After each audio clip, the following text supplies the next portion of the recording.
This webinar is being recorded and we will post it on the district's website for those that are not able to attend tonight. But we really want to have your questions, comments captured in the chat. President Ferguson and I will take the appropriate turns of answering those questions. And we will get to as many as we can tonight. If for some reason we run out of time, we're going to make sure that we're capturing all these questions, and we will post a Q&A, question and answer, on our website. We also have other administrators on the webinar. If there's questions that President Ferguson and I cannot answer, we will ask them to jump in and help us answer those questions, or we will follow up as soon as we can. President Ferguson, would you like to do some welcoming remarks? I did the quintessentially Zoom thing of not unmuting myself. So we're off to a good start. First off, to everybody who took time today to attend this, just thank you. Thank you very, very much. My name is Steve Ferguson. I serve as president of the Burbank Board of Education. It is the greatest honor of my lifetime to be able to serve my hometown and the schools that I grew up in, frankly, in this role.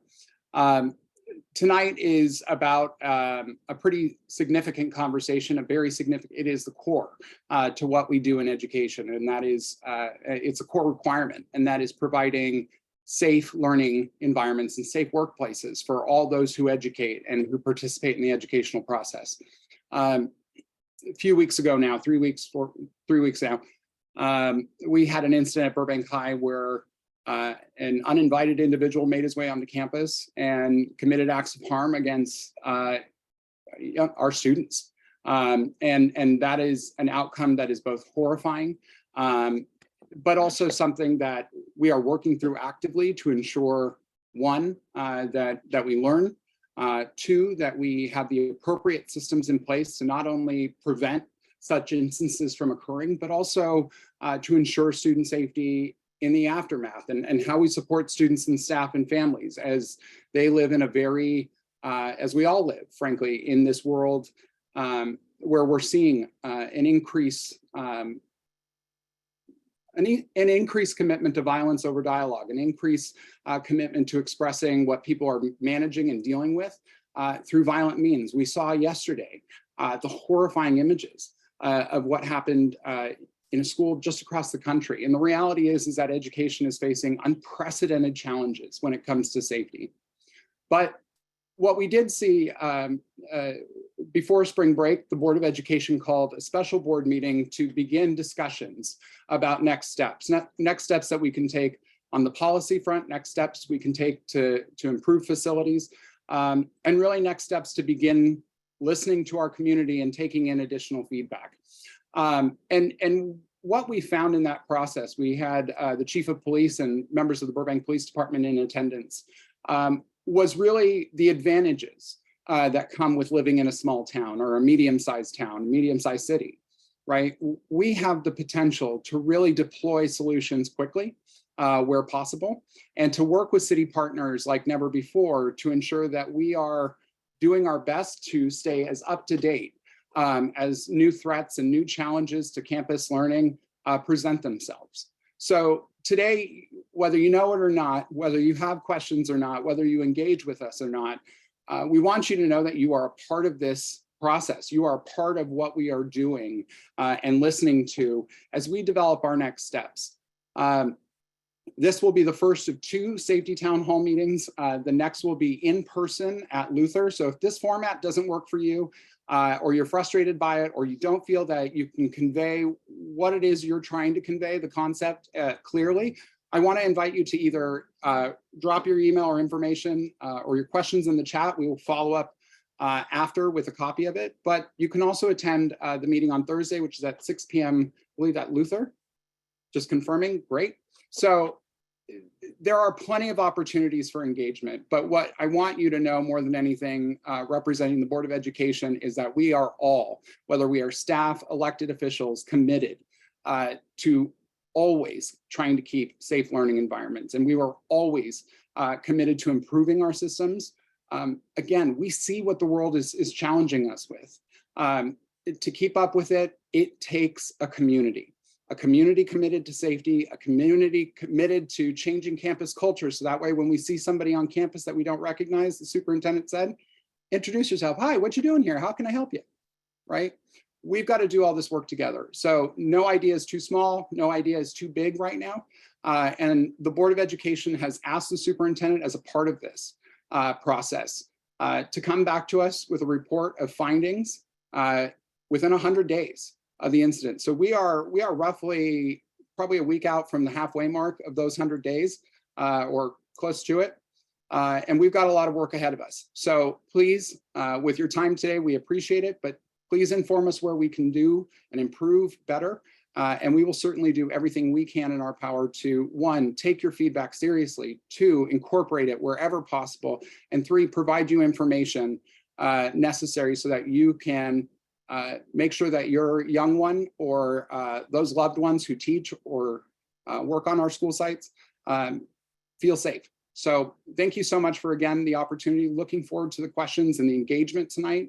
And if, again, if this is not a good format for you, I hope to see you Thursday.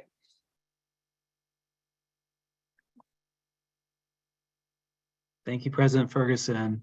I just want to reiterate what President Ferguson highlighted is we are trying to do outreach in multiple ways.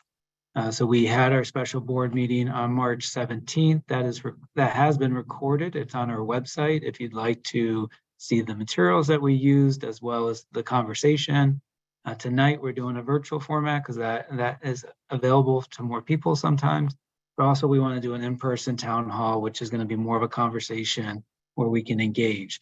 So please participate in all of those types of outreach. The board members, the entire board, myself, your site admin, district admin, we want feedback as well. You can call us, you can email us. We know with this topic, there's a lot of different perspectives, and we want to make sure we can get back to all of you and follow up. Please continue to use the chat. Those chat questions are going to be coming to the panelists here, so we will work through those chat questions as we can. If there's some specifics that we can't get to, I'll make sure we follow up in writing. So I know that I see 3 here already in the chat that are around a situation that occurred at Jefferson with the Boys and Girls Club after hours. It seems that based on what Principal Young received information and what's been communicated to parents, there seems to be a disconnect on that. I don't feel comfortable trying to sort that out right now on this chat tonight, but I just want to make sure I see your concerns and your questions because people don't feel like there's clear information. And we don't want anyone to feel like it is being pushed as one side under the rug or this didn't happen. Every single site administrator takes this seriously. The information that he may have received may be different than others. So I want to make sure we just get to the bottom of that. So we will have a follow-up conversation tomorrow. And again, for those joining us, that was around at the Jefferson situation on March 3rd. So I'll follow up with Principal Young, Boys and Girls Club, and the Burbank Police Department in the morning to make sure, because there does seem to be a difference in opinion or a difference in information from that evening. So we will follow up on that. So appreciate those comments in there. I'm going to be scrolling back and forth on the chat. So if you see me pause as I'm trying to read the chat as we go. And I do see there's a lot of comments about that as well. Overall, I see there's 2 questions like overall, what do we do about school safety on our campuses? So that first question that I saw in the chat, I do want to stress that we do have a process that our site administrators participate in every single year. It's our school safety plans. And we encourage everyone to get involved with their school safety councils so that they are an active participant in reviewing those plans each year. Some of the things that we include in that is we do safety walks on our campuses. So that's groups of staff as well as Burbank Police Department review our campuses. We did additional safety walk at Burbank High School. President Ferguson and I did afterwards to give a different perspective of what we saw based on that incident. As we read about tragic events in our communities across the country, We also sit down with our Burbank Police Department and say, what did they learn from that? What can we be doing differently? How do we improve that? What happens a lot of that, we see there's three key elements that we must focus on when we're looking at school safety. One is culture. As President Ferguson talked about in his opening remarks, as a community, we all have a responsibility to make sure that we are connecting with each other and looking for ways to improve school safety. I love Sandy Hook Promise starts with, say hello. Make sure that we are connecting with students and adults on campus. If you don't know that person, say hello. If you see someone off by their own, say hello. Also, if you see something, say something. Report that to administrator, report that to Burbank Police Department. Those are some basic cultural protocols that we need to do. Second is around continuous training and policies and procedures. We constantly review those, especially if we see that we have an incident. We say, what can we be doing better? Some Burbank High, one thing we've been looking at is we need to make sure we're checking student IDs on our high school campus, secondary campuses. Make sure we're wearing badges as employees. Making sure, are there other procedures or policies that we can put in place? And so we want to collect feedback, and please put your suggestions and ideas in the chat of how do we improve that as well. And then the third really looks at what are the technology or the facility upgrades that we can be making on our campuses. So we've been looking a lot about ingress and egress on our campuses. How do you have access to our campuses? How do you reduce the number of entry points to our campuses? Where do cameras play a factor in helping our campuses? And then where do we look at other precautionary measures that we can be doing? And so those are the part of the site walks that we're doing. We're going to be looking at some short-term solutions that we can implement immediately, and also what can we do over the summer, and then longer term of overall architectural design. I want to pause there because I do see comments coming in there. But Steve, did you want to jump in or?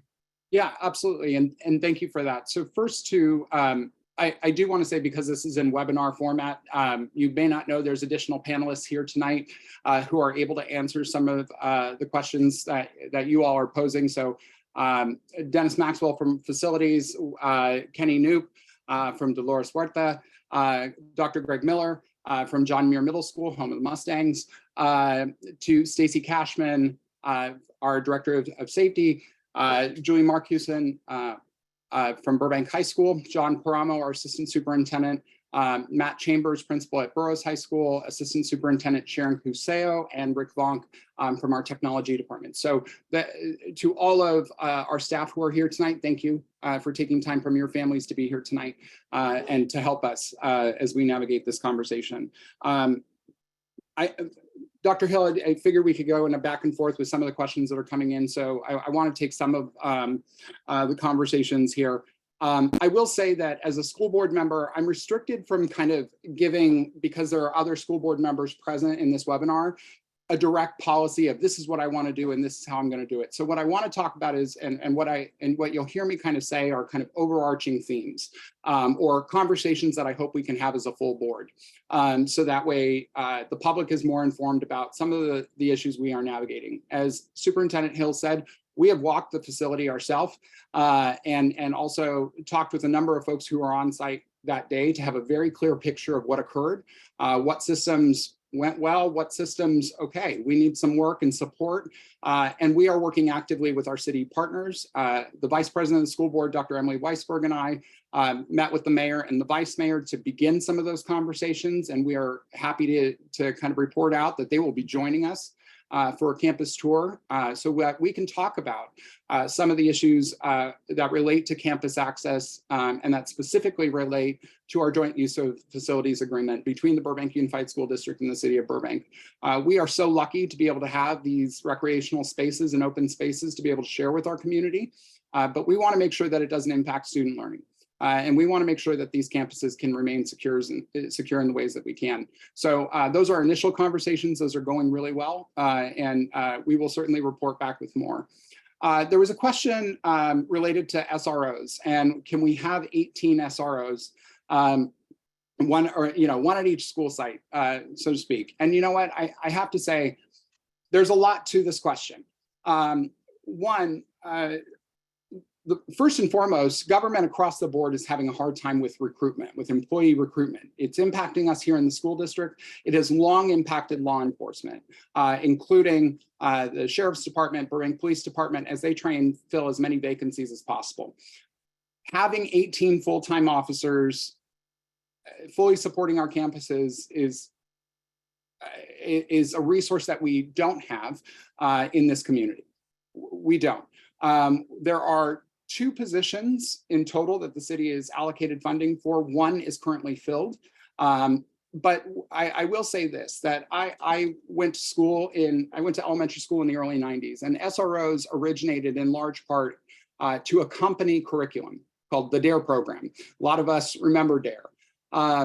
And so what we have seen in, the decades since is really a modernization of policing on the police side of things, but also in how the public responds to police, including student populations of color, who interpret and who see law enforcement differently than others. We all have experiences with law enforcement that may color our perspective on this. And what we want to do is ensure that the presence of law enforcement in any way, shape, or form on a campus doesn't distract from learning. We want to keep, obviously, our campuses safe. And I will say Burbank PD responded extremely quickly. And it wasn't the SRO who popped out of a vehicle. It was somebody who was on beat patrol that day. So there is absolutely, I think, a place for us to collaborate with the police department to ensure that we are providing as safe a learning institution as possible, and to ensure, for instance, that our principals and our administrators have direct access to the police department with cell phone numbers, et cetera, that remove middlemen and get help when needed or information when needed to the public. So, but SROs are an ongoing conversation. We need a modern model so that our students can relate to police and can access police support when they need it without hesitation. And we need to work with our police department to ensure that they're aware of behaviors which may trigger students, which may trigger some staff members to feel less than safe in their interactions. So last but not least, to the Jefferson parents who are here tonight, I see that there are a ton of questions, a ton of comments and concerns. So we for sure will have some communication out by, and I'm looking at the superintendent, if we can make sure to have some communication out by tomorrow, just with an update. And then that would be good. So thank you to everybody who attended. And that's what I have for now. So we'll keep going through, but I wanted to make sure to answer the SROs. We will continue to have those conversations. The Burbank Police Department has been an incredible partner and has been incredibly understanding as we kind of talk and navigate all of these safety challenges and issues. But yeah, we're looking forward to those conversations ahead. I'm going to go through the list. You just talked about SROs, police, retired military, so I won't add on to that. I mean, it is, you covered that very well. There was a question about a yard supervisor at Burbank High that received a notice of layoff. This year we had to add a yard supervisor to help at Luther Burbank because just help for PE class. So we had that was a one-time thing that creates a bumping of potential layoffs in other positions. We're always constantly talking about, okay, with the budget we have, can we keep additional yard supervisors or not? So that does have a bumping of impact on employees. We're looking at ways to be able, can that employee bump into a different position in the district? So we're working with our unions on that as well. I definitely hear the concern about trying to keep as many yard supervisors as we can. We are using some additional one-time money to keep yard supervisors that we did increase at our middle schools and high schools. We increased during that with COVID, some federal funding. That went away. The board approved us continue to do that for the next couple of years with one-time funding. So even with one-time funding, we're trying to add those additional yard supervisors. I know parents and staff want more of those, but we're always going to look at those with the budget situation that we have. Question came up in the chat around Burbank High School and the suspect that walked through on campus. It was an open door. That door needs to remain open because of fire and safety hazards. but we do have a campus supervisor that it should be monitoring that door. So we're making sure that all supervisors know that you gotta be checking IDs for any student that's coming in there. Even if you think you recognize that individual. We're gonna be talking with, as President Ferguson mentioned, we wanna be continuing partnering with the city. We already, President Ferguson reached out to the mayor and vice mayor. We're gonna be looking at ways to do longer term fixes at Burbank High School. Can we have the fire marshal come with us and look at, okay, this is how it's designed now at Burbank High School, but are there different ways we can put up fencing that you can come out of the parking garage to be compliant with fire and safety hazard, but then you get rerouted directly back out of the school to the street. So we want to brainstorm on ideas to do that. So we will be looking at that, and not just Burbank High School, but we know there are areas where we have to have safety and fire precautions, but it contradicts what we want to do, fire precautions, but contradicts what we want to do with safety. And that's when our schools were designed in the 50s and 80s. So how do we change that? So we will be looking at that as longer term solutions. The question around Boys and Girls Club, there's a question in the chat around middle school. Can we put in keypads and have different safety? I know at Huerta, Mr. Noop and I have been talking about this. So we want to look at as those changes as well. That's more of a midterm to a long-term change. And so that's something that we will work with the appropriate police department, fire and safety, any architects that we have to do. But that is something we will look at our middle schools too. That is a good suggestion. I appreciate that. The next question, and for any of the other panelists, I'm going to try to go through these, but if you see a question like, I'd like to add more, Dr. Hill, just jump on in, because I'm going to try to go through. I see there's a lot of questions. I want to try to get through as many as possible. Greatly appreciate everyone taking the time tonight to give us the questions. So I want to make sure I try to get a response where we can.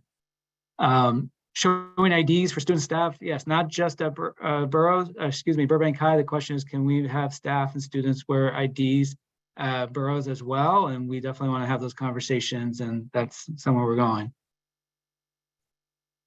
And hopping in on the ID question. So what we have found in our walking of campuses and really thinking through a lot of these systems as well is that we need to have, technology was brought up earlier, but we need to have technology be complemented with an actual human being.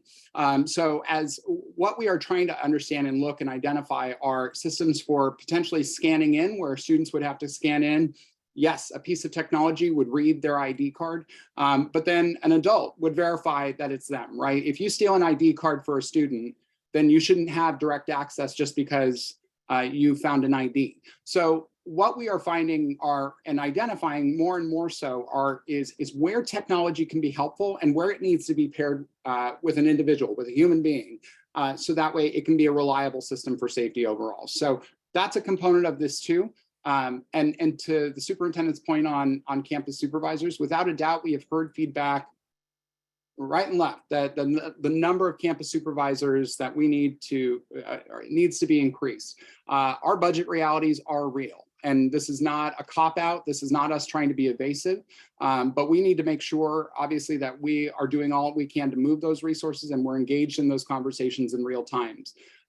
Some campuses are harder to manage than others due to their layout, but again, we are working through those actively, and really are going to begin the conversation, obviously, with members of the public, but we'll also be circling back to administrators and having separate conversations with them for their recommendations as well. Yeah. So I see that next question is around anonymous Google questionnaire for students to identify the ways they see people getting on or off campus. So I'm gonna put in the chat right now. We have a WeTip hotline or the 800 number that you can use. Please encourage that. We don't want to create different forms for people to do, but just make sure that we are continuing to get that information to administrators. If they want to write it on a piece of paper and just drop it off at the office, or get us that information where we see their safety issues. If you don't feel comfortable talking to a teacher or administrator, please use that WeTip hotline. I want to make sure that we're promoting that as a way to get anonymous information to us. I put that in the chat. It put me all the way back to the bottom. So I'm going to be scrolling for a second. I apologize. Give me 1 second.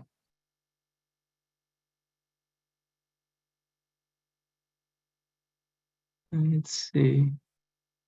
So the next question I see is, what is the protocol with incidents on or off campus before, during, after hours? Is it truly not the school's responsibility, as we're hearing?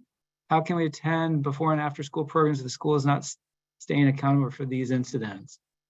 So there's one thing I want to make sure I'm clear on. If it's a sexual assault that's happening off campus, there's limitations of our involvement versus the police involvement. So if something's off our campus after hours, that's something that's a police matter. We then work with the alleged victims and the alleged suspects on making sure that they're separated, the victims, to make sure that they have FSA support and resources. So that's one. I'm not sure if that's where the question is going. I think it may have been more about with our after school programs. If it's our staff, so around the bell, we work closely with them. If it's after school days, which is the city, or if it's Boys and Girls Club, they have administrators and oversight of those programs, but they work closely with our district office staff as well as with the school site to share information. So if it's on our campuses, we will be coordinating. But for the, I think this is probably, if it's related to the Jefferson situation, is that the Boys and Girls Club staff took the lead of working with the police department on that and then relayed the information back to Mr. Young. My understanding is that information he got sounds different than what parents were hearing. So that's why I want to get to the bottom, and we'll have that update tomorrow. Because I heard what the parents said on March 17th and followed up, and then I heard what Mr. Young has been told and what has been told to my staff at the district office. So I just want to make sure we're all on the same page. So I'm going to have personal phone calls tomorrow with the Burbank Police Department and the administrators involved, so that I have firsthand knowledge, not repeating what I'm hearing, because it doesn't sound like everyone's on the same page. The Nashville shooting this week, the shooter decided to not attack another school in her plan because the other school had security. The one that was attacked did not have security. On that one, I would say that if we look at the shootings, and unfortunately, it's something that we're now researching and talking about, whether you have security or not, it's not a guarantee. We've seen that in different situations, that there's not always a pattern of why someone's going back to a school site, and security is not always a factor. So I wouldn't make that assumption that because of safety, a security guard there. We've seen way too many instances where there was an SRO or there was a police officer on the site and a shooter still went to that campus. So I think we need to continue to look at those three things I talked about: the culture and connecting with other individuals, to make sure we look at policies, procedures, and training, and then also looking at what's the technology and the facility upgrades we can make on our campuses. And hopping into that, I will say, our first priority is to secure students when there's an intruder on the campus. That's first and foremost. So having security, we've seen situations like Uvalde, frankly, where there were people on site who could have made it, that choice and were equipped to engage with that individual with a firearm. We often also see that that shooters are walking in with semi-automatic weapons, military-style weapons, which the everyday beat cop does not have and hold on them. It may be in their vehicle, but it's not directly on them. So what we do want to do is make sure our students are secure. What we do want to do is make sure that we're thinking through in real time what's going to be the decision that secures our students fastest. What we don't want to do is create a situation where there may be multiple sets of bullets flying on a campus because we didn't handle or process the situation right, just because there was an individual with a gun who could answer another individual with a gun. So security is complicated, without a doubt. Are there smart deterrents we can make? Yeah, smart systems are good deterrents. Smart cultures that are aware of what's happening on campus, that's a good deterrent. That will get help quickly. But security is going to be one component of this conversation, but it will not answer every challenge that these safety issues present us. Thank you. Next question talks about how are we supporting students, faculty, and staff through recent events. I want to highlight that at both of our high schools, we have our student care centers, which is staffed by Burbank Family Service Agency. that is a safe place where students or staff need to go to talk with one of the therapists at FSA. And we also, they have 24/7 help. And so I'll put that in the chat as well. Or if someone can do me a favor and put this number in, it's 818-845-7671. Burbank Family Service Agency is an amazing partner with the school district. We have over multiple decades of support. They've continued to be able to be a resource for our employees and our students. For our employees, we also have an employee assistance program. You can get that information through HR and on our website. We know these are traumatic events and they have different triggering effects on all of us. So we want to make sure those resources are provided to everyone. So thank you for asking that question, but we do have those spaces available for staff to be able to do outreach. If any parent, student, or faculty has a question about their specific school site, their administrators are available to be able to provide that support as well. I'm going to scroll down here.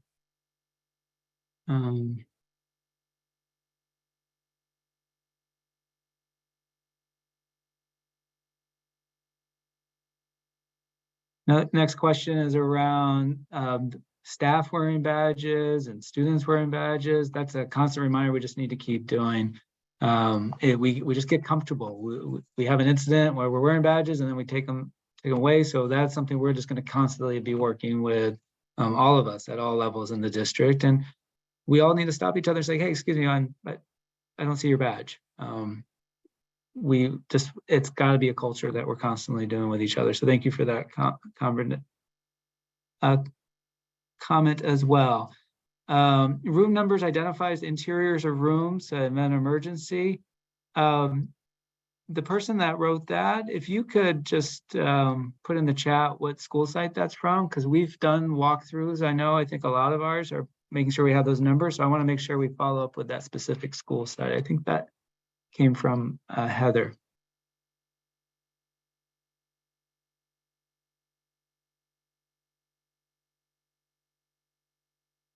Okay.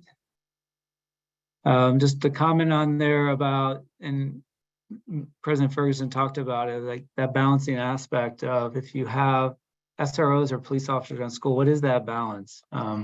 Because it does have a greater impact on our students of color, our BIPOC students and faculty. It's different, that experience. So we greatly appreciate our partnership with the Burbank Police Department.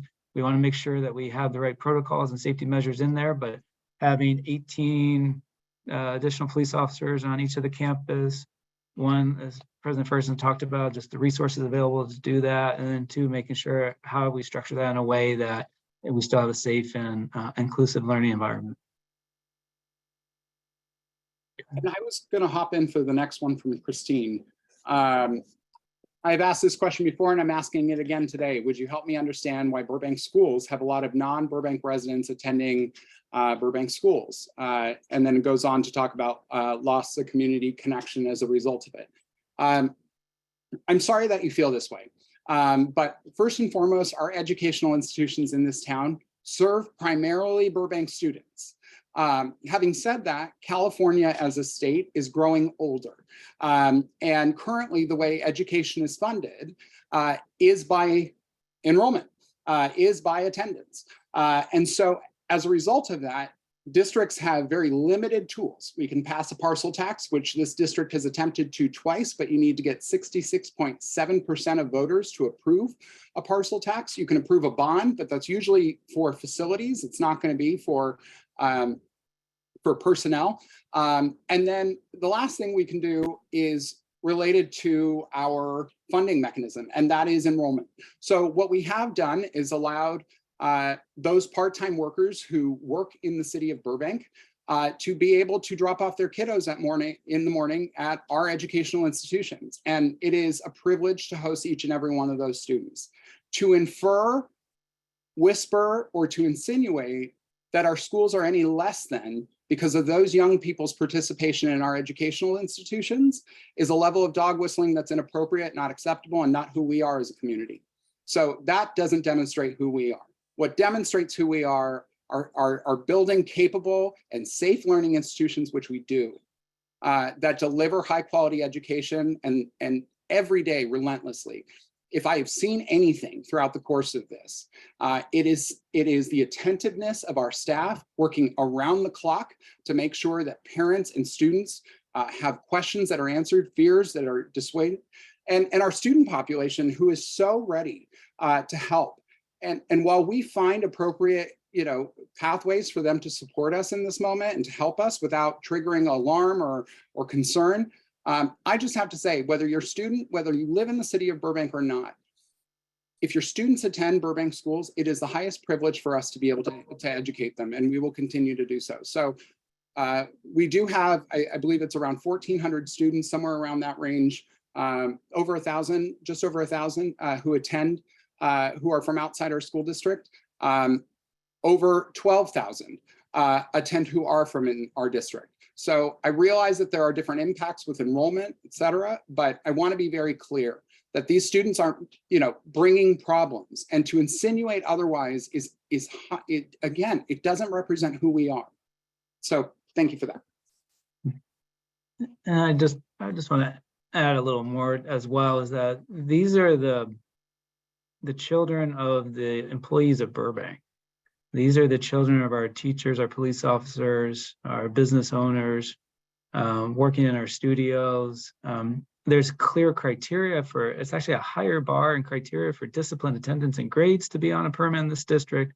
So I see that comment a lot in social media, or I hear it about, it's that if we have students on permit, these are bad students causing bad things on our campus, and it's just not true. And so I just wanted to reiterate that as well. There's a specific question around John Burroughs, the front doors being closed during the day. That is something that we will be reviewing with the school staff as well. I know longer term, we're looking at how do we were doing a long-term facilities master plan. So in the future, is there a way to do additional construction so that we can get all classrooms on campus? So that way you can have more of a secure campus instead of going over to the portables or the bungalow classrooms. So that is something that we'll look at long-term. As short-term, we'll also just see, given the number of the transitions we have of students going back and forth between periods, what can be done in the short term.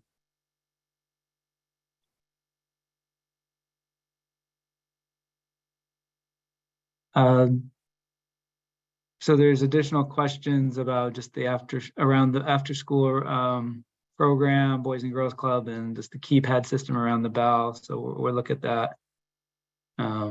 And I'm hopping in also, the board was specifically mentioned that there are moments, and we did say on the 17th, where we don't necessarily, hear about every single incident that occurs on campuses. We receive notifications if a student is ever removed from campus. We certainly receive communications related to school safety.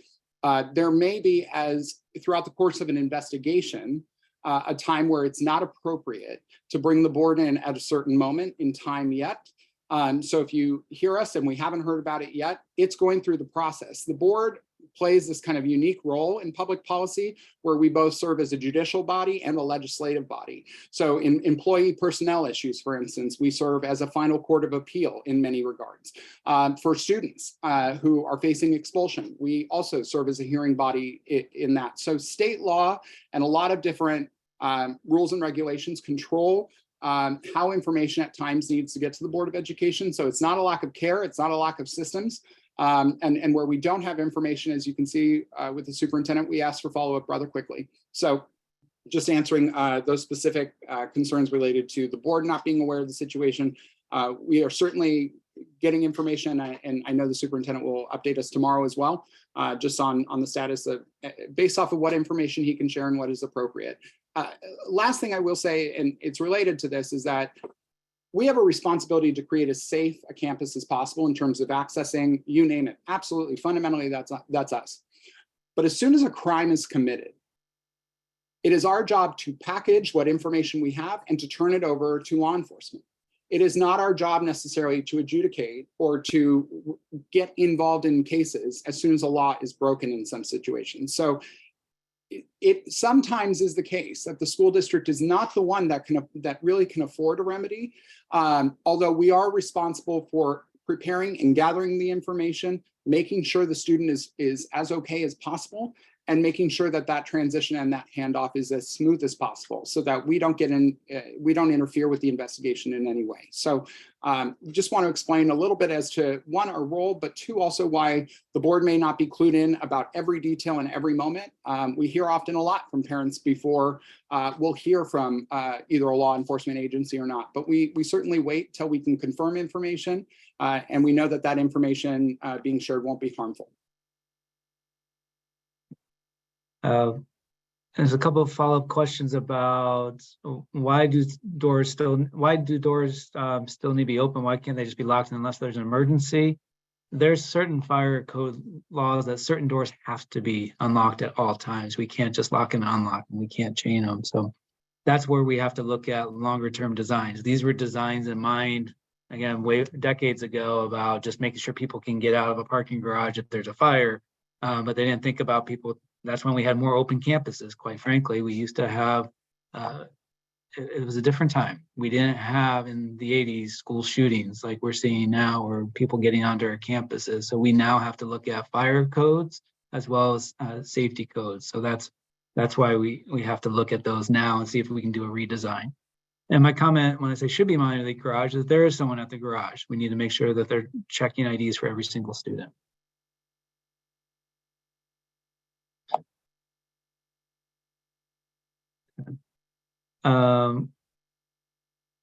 Cameras on campus. You can have cameras on campus.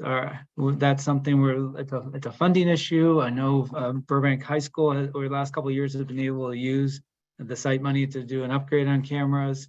John Burroughs is going through the same process. As we have additional funding available, we look at cameras. Cameras can be a deterrent, and cameras can help us after an incident. They don't always prevent an incident, but there's a balance there that all of these items we need to continue to look at of where do we invest to make sure that we improve security and safety on our campuses. But there's multiple ways. Some of it's fencing, some of it's camera, some of it's additional supervision and support. So we're always looking at that combination.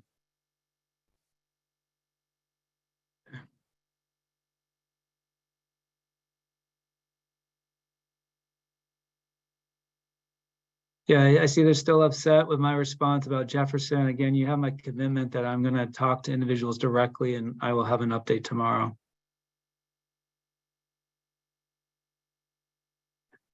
Is there a path for parents to become volunteer safety officers without the powers of an SRO, but watchdogs?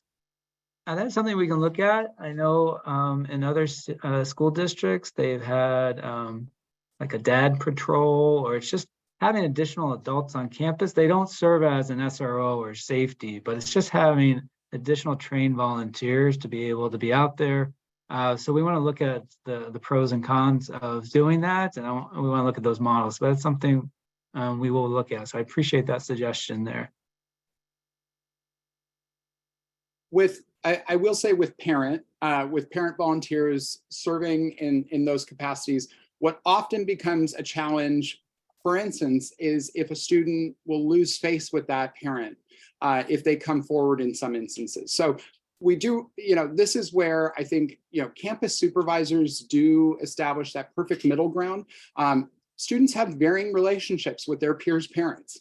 Sometimes they feel safe having those conversations. Sometimes they would rather talk to an adult a little further removed from their personal lives. So where we can deploy, absolutely. I think, parent volunteers are huge assets to our district. Over, I think it's like close to $4 million in free annual volunteer hours are donated by just PTA members alone. I think that was the number last year. So we can use parent volunteers. As it relates to safety, this is where I'm talking about it gets complicated. And we need to make sure that whatever safety mechanisms are in place are as universally accessible as possible. So thank you for that. And I definitely think we can deploy that where possible.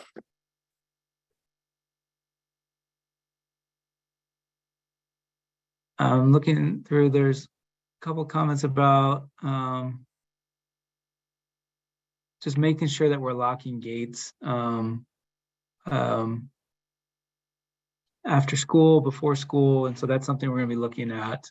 So I appreciate these types of examples are helpful for us as well.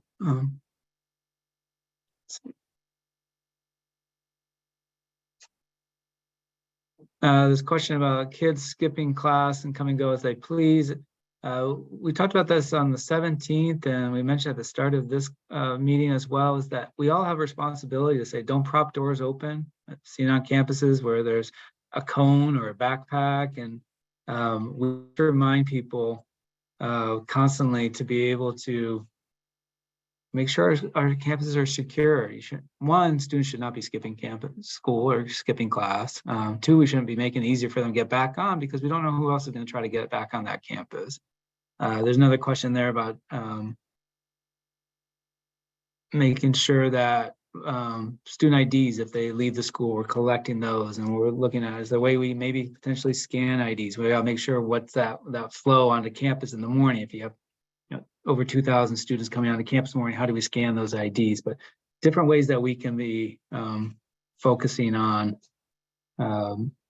not propping doors open and make sure everyone that's supposed to be on campus is on campus and nobody else. Okay.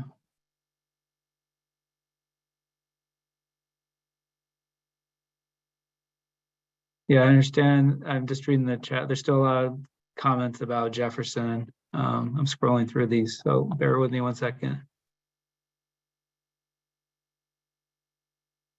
So there's a question, a concern about one of our teachers at our campus. Like, why is the teacher still teaching if they're after a lawsuit? So I just want to be clear on, if there's criminal charges against any employee, we work very closely with Burbank Police Department. If there are criminal charges, that employee will either be put on leave and not working with kids.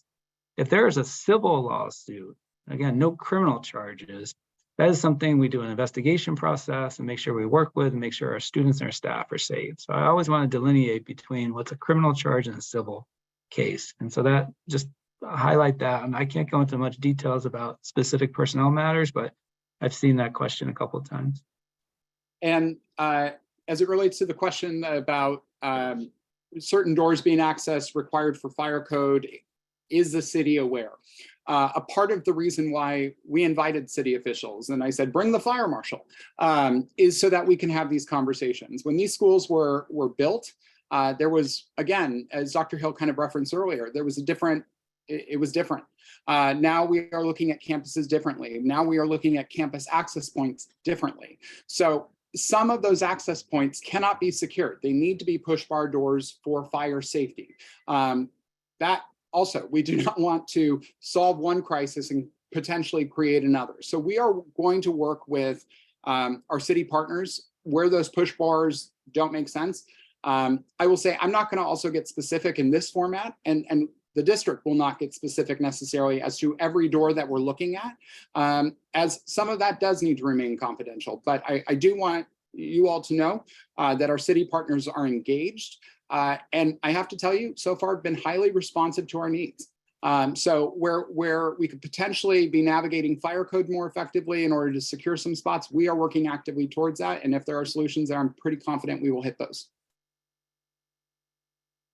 There's a question about school safety walks. Those are usually done on an annual basis, or if there's an incident. We don't publish the information we find in there, but each school site does have a school safety plan, and that is published on our websites.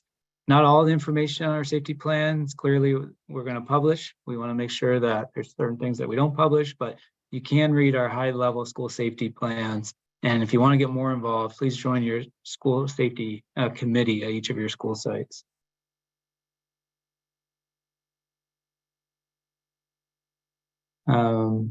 And I'm a couple of questions I'm skipping over because there's I can see you have multiple comments and you're trying to make your point. I am reading all the comments. We will read through these, but I'm not going to be able to respond to everyone.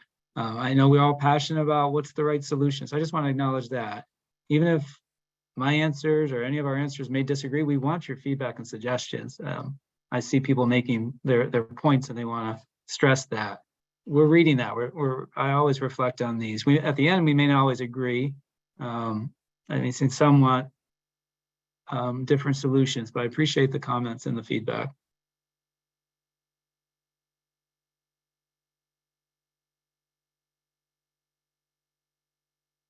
And just to highlight one, like culture does matter on school campus, connecting with humanity. The research actually shows that is that most school shooters go back to a school where they had a bad experience. So it is important to see those signs and make those connections. So culture does happen. Anything with school safety, again, that three-prong approach, really connecting with humans, making sure staff's trained, make sure that we have clear policies, procedures. And the third is really about the technology, hardware. All of that is important on our school campuses. So I want to stress that. I know we may disagree on that point, so I appreciate people that have different points of view. Some feedback on upgrading fences and the screens around the fences. We're definitely looking into that. There's pros and cons to doing that in the weekends with vandalism versus the safety. So we'll always have that conversation to look through that. Okay. I'm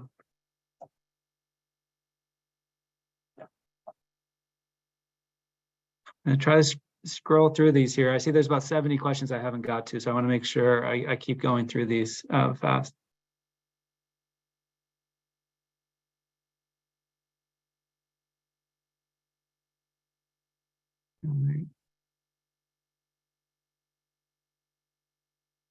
Security cameras. So just jumping in a little bit more on that, the superintendent previously mentioned, thanks to the Measure S dollars, we were able to install additional security cameras.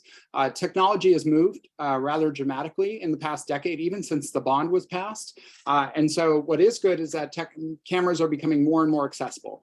Again, they don't prevent situations, but they do record them when they do occur, and they allow us to kind of study afterwards and understand what occurred in real ways.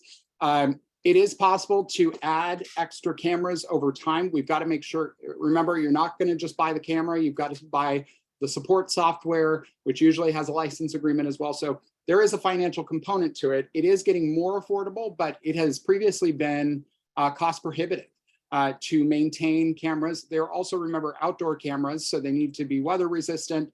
And if you look at just the weather patterns of this year alone, it is a pretty challenging and dynamic situation to weather. So cameras, I think, are absolutely a part of the toolkit. There was an individual who specifically mentioned a specific site where there was a camera. And I will ask the superintendent, if you can take this shot. I know you're already intending on looking through and reviewing this, but where there are potential facility upgrades that we can't necessarily confirm in public, yeah, let's put a camera on that door. I'll ask, that we really consider some of that feedback, because I think it's coming from a place of experience, and that does help. Thank you. There's a question about Burbank High intercom situation that was addressed last year, so there's no issue with that. And we also have a backup system where we use the phone. So if our intercom system is not working, there's a way to do a all call that our staff are trained to do throughout the school. So that has been addressed.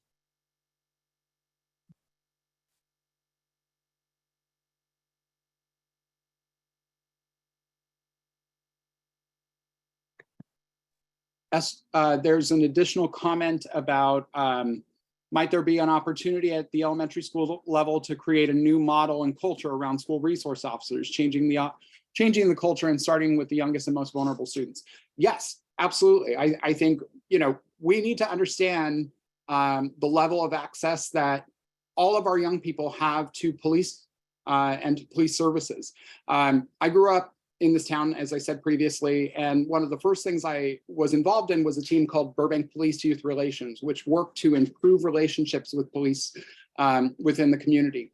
A lot of our efforts were very well intentioned. Obviously, we still are in the state that we are in today, but we coordinated things like youth basketball games with the police department, et cetera.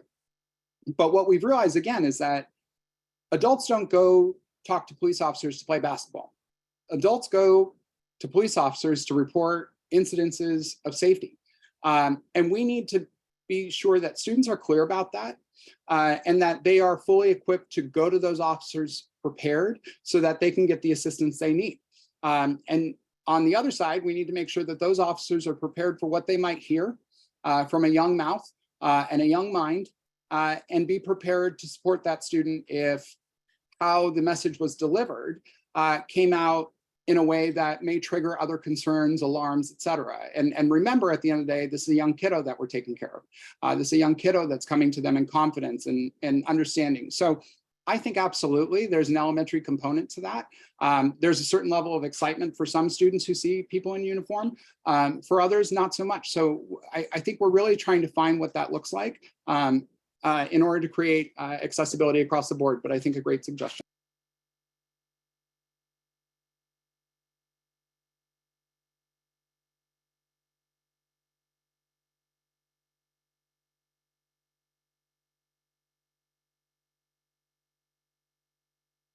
I'm scrolling through the questions.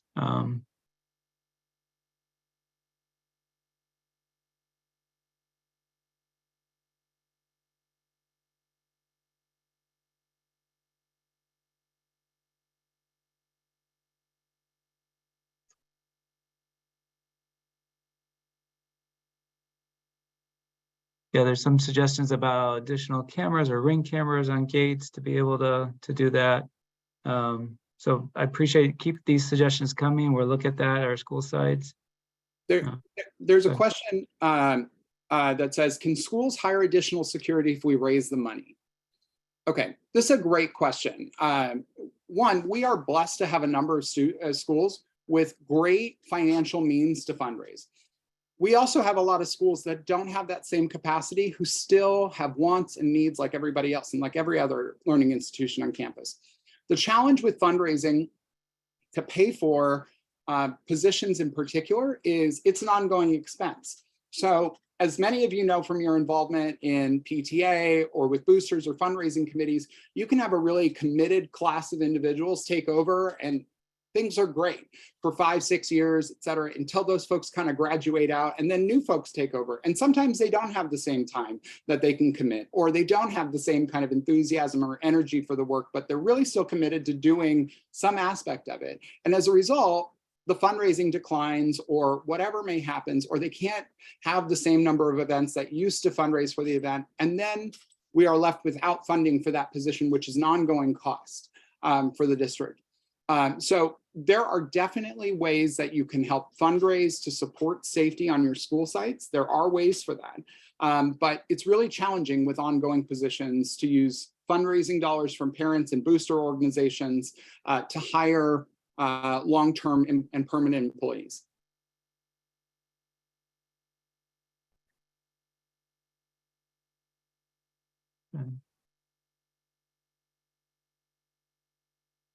Again, I see additional comments about the Jefferson situation. Again, let us make sure we have clear information, clear facts. I know there's been things posted on, so it looks like social media. Dr. Young communicate the information he had. If he didn't have the full picture, have the information, we'll provide an update. If he did, we're going to clarify that. So I appreciate there's a lot of passion and concern.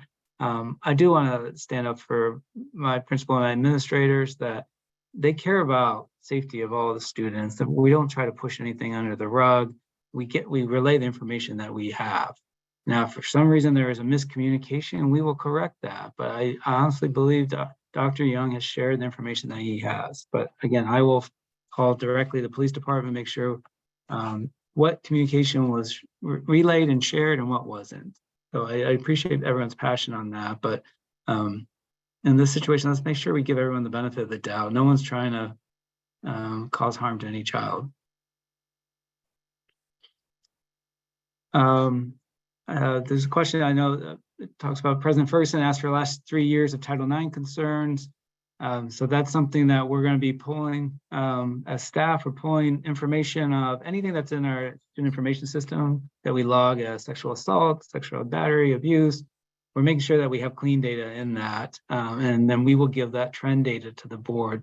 For confidentiality purposes, we're not going to be saying this situation, but we can say like how many did we have over the last couple of years and what were some of the broader actions that we took. But President Ferguson, did you want to? Thank you. And thank you to Lisa for the question and for paying attention to our school board meetings, because it is important. And we are taking, some of the other comments are what are the immediate steps? What are the immediate actions? So first, the superintendent was engaged with principals day of and live and in real time. We are continuing to talk to the principal to talk about her recommendations. And we will continue to work on other schools that weren't directly impacted by this incident to get more direct communication going on hard recommendations and finding pathways for them. We, throughout this process, have been trying to sort our tasks to be as efficient as possible, right? To move quickly, to understand that these are still live, active institutions that are teaching every single day, that have use every single day.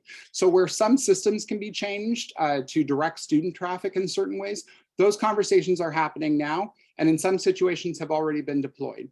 We're also looking for medium-term solutions. These are usually require some sort of purchase of some sort or construction, temporary. We're not talking about longer than a month or so to get something constructed. We're identifying those actively now. And then the last is really more long-term systemic and capital improvements, which could include anything from bringing in new scanners, taking out gates or entrances, overhauling, for instance, parking garages, et cetera. So we are actively, but what we need to focus on more than anything before people's minds get diverted to other things is listening. And throughout this process of listening, what we found and what you saw at the meeting on the 17th was a group of young women who are elevating their concerns about the systems that we asked them to rely on to report instances of safety, instances of sexual assault, of rape, really serious, as horrible as it gets. We ask them to engage, and we have a responsibility to listen. So yes, the data is being pulled. I did ask for 3 years of that so we can look at trends. We can identify what's happening. The fact that that data is anonymized, which is first and foremost to protect those, all those involved, will take time. But we are not interested in just idling after such a situation which has impacted the feeling of safety, not just by our parent community, but directly by our student populations. And I've seen it firsthand. So we are not interested in idling. We've established a deadline of 100 days to get a report back with concrete steps that we are going to take and deploy, both seen and discussed in public and not. Why? Because this community deserves that kind of thorough listening, thorough investigation, and thought to be poured into this, so that way we ensure that this exact situation doesn't happen again. So I want you to know we are being thorough. I want to thank you for paying attention to the things we are asking for, because it's numerous. We also just came back from spring break. So there was a first component of walking the site, engaging at kind of a higher level about the issue, talking about the issues generally with our admin teams. But now we're going to get deeper now that we've passed break. So our next steps are to actually talk to, at Burbank High in particular, our campus supervisors, our custodial teams, and our admin teams, all of which are responsible for controlling campus access, so that we can hear independently their recommendations. So if they're not comfortable offering in one venue that feedback to us, we're doing our best to create the safe spaces where people can offer us the information to improve, because that is so critical to us. So more information will come. Probably not all the information that answers every single one of your questions, but more information is coming, and more implementation will be coming than ever before. But at the 100-day report mark, I think is where to look for what systems have been updated that we are able to share, and then what the roadmap looks like ahead. And I will say I'm working actively with colleagues and the superintendent to make sure that this is as thorough as possible. The public, and more than anything, our kids deserve that kind of attention.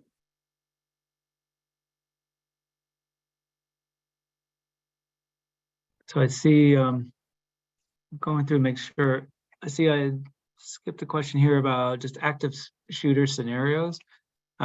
We work with the Burbank Police Department to provide that training to our employees. We do not have our students go through those drills. We have our employees trained to know what to do in an active shooter drill, and then they will lead the students on that. There's research out there about the anxiety and the stress and the mental trauma that can happen to students if you do too many active shooter drills. So again, we want to make sure our employees are trained, and then we're ready if hopefully never, but we're ready if we have to be. And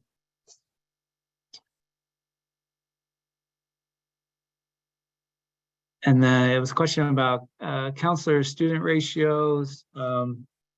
Don't have that number off the top of my head. If one of our administrators around 500 to 1 on average.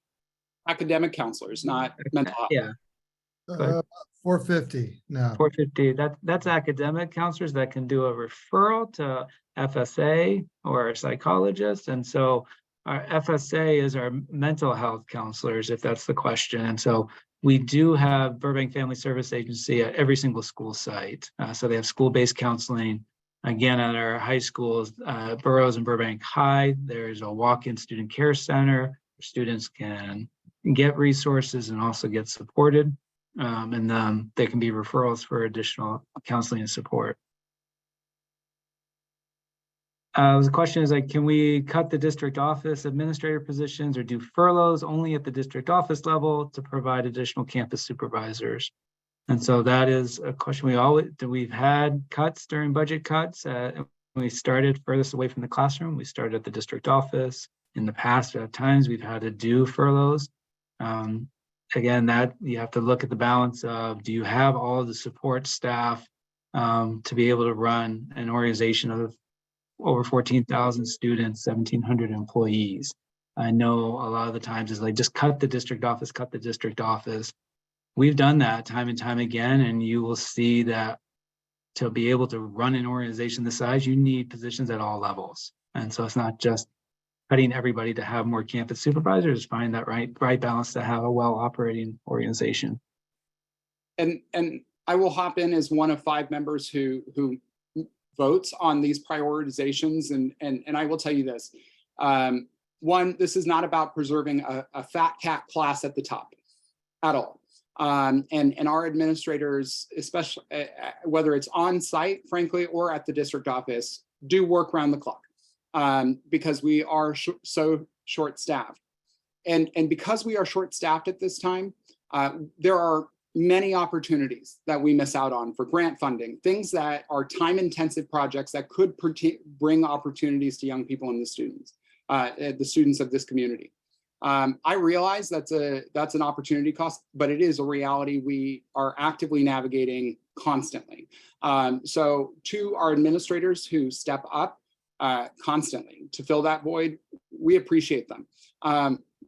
Having said that, we are not averse to hearing creative budget solutions. I'm not going to get punitive in order, to try and satisfy a narrative that, it's all the fat cats at the top. It's all, that's just not the reality that we're dealing with. These are large educational institutions. They require experienced professionals to run these institutions. 14,000 learners is a lot. It's a lot of students for a city of 100,000 residents. That's an eighth the size of Montana. In terms of population. So this is a significant $200+ million organization that is being run. That doesn't mean that we can have free Starbucks in the morning or any kind of luxury item that should be afforded in this moment. We need to get every dollar we can to the classroom. But when it comes to our district administrators, they are doing work 24 hours a day, 7 days a week, really, to keep our schools operational and moving.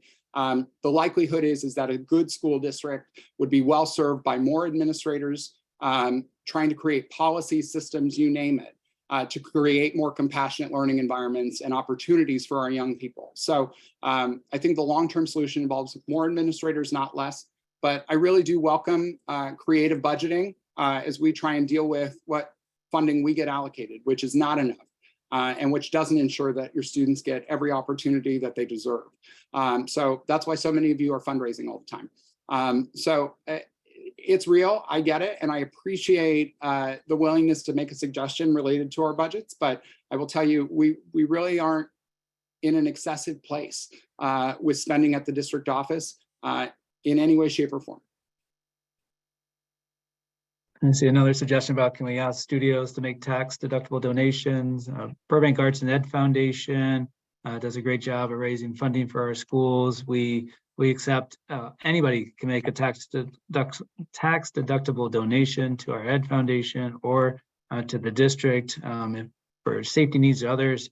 As President Ferguson said earlier, usually those one-time donations go to one-time upgrades versus ongoing personnel. Appreciate the follow-up about the Google form. Someone tried out the WE tip and said that students aren't going to call that number, or they're not going to go through the steps to report. So maybe we do need to find a way to streamline that to make it easier for students. So we're looking to that. Appreciate that.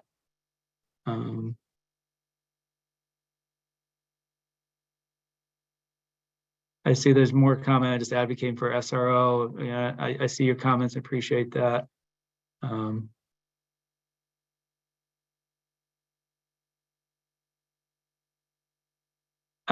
There's a concern, a question about students that may be bullying and reporting that. Again, if the WE tip hotline's not easy for students or parents, administrators were available. You can make reports directly through Stop Bullying at BUSD and email. So we have different ways to be able to report that. But if you have suggestions of how to make this a better process, I definitely want to hear that offline. So. The last question I see here is around President Ferguson. I see you nodding. Do you see that? You want to jump in? Absolutely. So DJ, I'm saying this for everybody, so we can all be a part of this. So this is, I've been at a few meetings now, and I often hear about the lack of funding. How can we as parents work to support the board to lobby for more funding, since local measures have failed us twice? So first things first, thank you for this question, because truly, what makes us unique, earlier I talked about kind of the benefits of being this kind of middle-sized community. We are both big enough to matter in big ways that, you know, smaller towns really struggle and need to build coalitions in order to be noticed and seen when their issues arise. But we really are a great middle-sized community that does get attention when we work together. When we are at each other's throats, where, you know, the Sacramento gets away with whatever they're going to do. But we, one, you can get educated. First things first, Ed 100 is a program offered by California State PTA, which allows you to understand school finances and school funding in the state of California. It is rather comprehensive, but it's not impossible to get through, and is a real way to learn what we're managing. You'll see also Sacramento message right and left. We are giving record amounts of funding to education. They are also passing record amounts of costs down to us to pay for with that money. Retirement funding, pension obligations, they are huge, and have increased. District contributions have increased, I believe, by close to double digits, over double digits since I joined the board close to 8 years ago.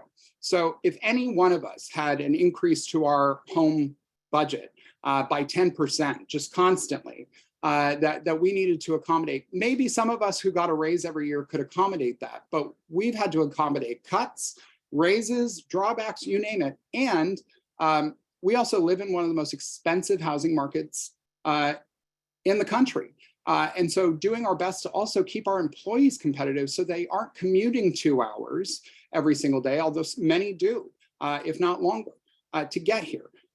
So all of these things are adding costs. So one, get informed, join Ed 100, get through that program, get to understand our state funding mechanisms a little bit more. Two, when you hear a state budget coming up, and every year around this time, every spring, pick up the phone, call your state assembly member, call your state senator, and remind them education is a priority. Tell them your child's story if you feel comfortable in doing so. Tell them where education isn't doing what it could be. Tell them about the opportunities, because there are so many available. The superintendent, myself, the Burbank Teachers Association, the California School Employees Association, and PTA, all from Burbank, have joined year after year for probably close to 5-6 years now. It's been a while, you know, in a unified front, lobbying legislators to spend more and spend strategically to ensure our students have the very best. But fundamentally, as somebody who used to work for the California State Assembly, I will tell you this: it's about priorities, and it's about what they think your priorities are. So if you can call them, not just on specific legislation that the board may pass resolutions or try and draw attention to, but generally, if you can make at least one call a year to your legislator's office, both your state senator, who is Caroline Menjivar, and Anthony Portantino are both serving right now, the city of Burbank, and Laura Friedman, who's also serving us in the California State Assembly. Those are individuals who, their offices need calls. There's a computer system that the Assembly and the Senate use to record feedback. So even if you think that your call was quickly dismissed, they record it. And those reports get pulled for those members so that they understand what people are calling about. And if education isn't called about, if we aren't talking about these funding woes or how our schools could be serving us better, guess what? They don't make the brave moves that they need to make in the budgets that they need to make to invest in a 21st century education that California students deserve. Our kids deserve $10,000 more per student per year at a minimum. That helps us address housing issues for our classified employees and staffs. It helps us establish training, additional training and protocols to manage everything from these safety scenarios to the very real ways in which students are reacting to the trauma that they've incurred through life, through the pandemic, you name it, to give our tools, our educators tools to answer this moment. That's what additional funding does. It creates safer places for learning. So if they could hear that from you, that helps. I know it feels like shouting into the void, but as somebody who literally used to work for the institution, I know it, and every call counts. So thank you for that, and keep watching board meetings where you can. If not, we do send out e-blasts from time to time on legislation and things moving through Sacramento that need phone calls and need support. I promise this is, this is an indefinite problem. We don't see any future funding situation on the horizon. And if anything, if the economy slows down at all, we may be in some challenges. But we have a good relationship with our state delegation, and parent support and community support helps in ways you can not even imagine. So thank you for the question.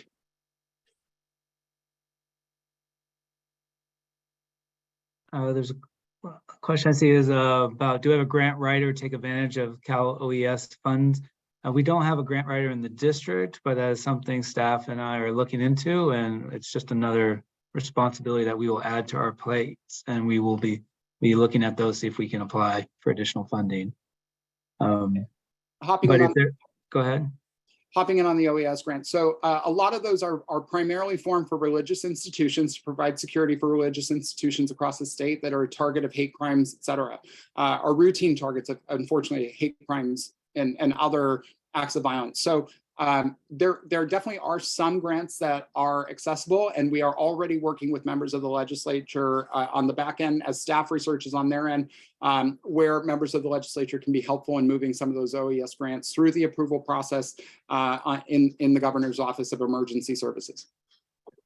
But if someone has experience with those grants or grants writing, please follow up with me offline. That's something where we can work with volunteers to help us. We would submit on the district, but if you have a skill set or expertise in that, please reach out to me directly. So I see that last question I see in the chat is there. I was scrolling through a couple hundred, I don't know, about 100 or so comments. So I apologize if we missed a comment. We will follow up afterwards. Again, we're trying different formats to collect feedback. So March 17th, that board meeting was recorded. You can find that on their website. We'll be posting this recording on our website. We want to see how we could do more of a live chat with President Ferguson and myself. We also will be having an in-person session on this Thursday at Luther Burbank Middle School at 6 p.m. Similar format with President Ferguson and I we'll be sitting there taking questions as we have them and answer as many as we can. We want people to give feedback. Now, if you feel more comfortable just emailing or calling or talking to your school site, that you can do it at the district office, board level, or school site. Again, we're trying multiple ways to get feedback. We're in the listening phase. We're taking immediate actions where we can, but we know this is an ever-changing situation, so that we can do the short-term, medium, and long-term. So your questions, your feedback, your concerns, we want to hear those. Again, we will assess those or analyze that. We may not always agree on the same ones, but we need to have that dialogue and that conversation. President Ferguson, the board has asked that I work with staff and we come back with a 100-day plan of what are the changes that we've made and we are going to make. So this is where it's more of that divergent thinking. There's a lot of ideas out here. We're collecting that, trying to answer the questions. We're going to narrow that down to a very specific plan of what did we do, what did we not do, and why. So that will be coming back before the end of June, within the 100 days. Okay,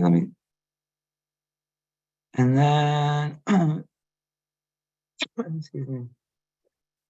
Protocol for Burbank Police Department contacting after-school programs to initiate lockdowns.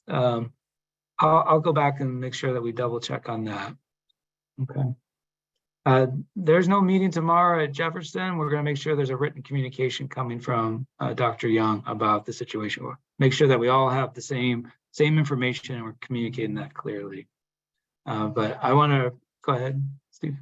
Yeah, so Ed 100, it was dropped in the chat. Thank you, Ms. Harville. ed100.org, ed1, the number 100.org. And that is a pathway to learning and understanding the financial situation our schools are in every day. So ed100.org, a great resource, and the board will be doing more to recognize graduates of this program because it's such a critical partner in helping to develop understanding with our community. So ed100.org, wanted to make sure we drop that specific website in for you. Thank you. I want to thank everybody for participating tonight. I know it can be an awkward format on Zoom, but again, we want to have as many ways as possible to connect with the community. Continue to please reach out to us and give us your suggestions, your concerns, and your feedback. I appreciate the BUSD staff for joining this evening as well. And then thank you all for attending as participants as well. Thank you and have a great evening.